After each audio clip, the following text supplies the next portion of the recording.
नमस्कार सर्वांना, welcome back to my channel. उन्हाळ्यात त्याच भाज्या खाऊन कंटाळा आलाय तर नक्की अशा प्रकारे बनवा शेपू चुका।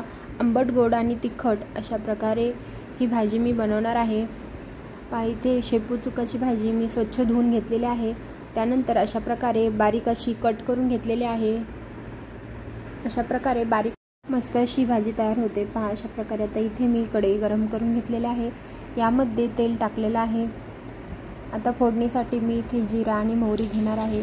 ते अर्धा चमचा जिरे आणि अर्धा चमचा मोहरी टाकलेली आहे।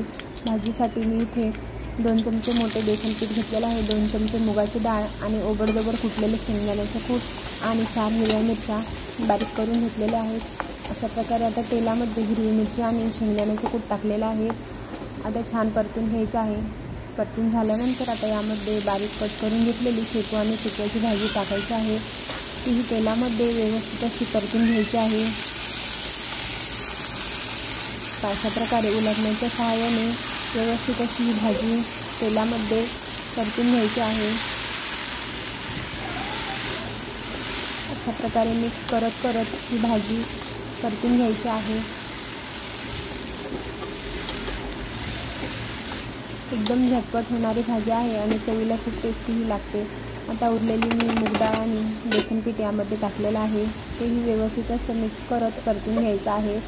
अशा प्रकारे बेसन पीठ टाकल्यामुळे भाजी बनल्यानंतर गाठी होत नाहीत आणि व्यवस्थित भाजीला घट्टपणाही येतो।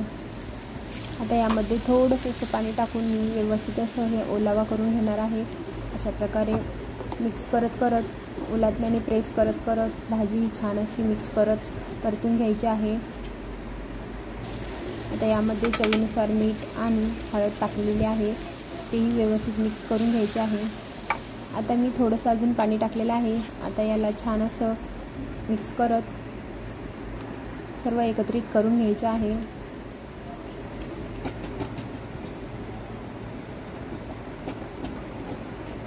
पहा मस्त याला कलरही आलेला आहे।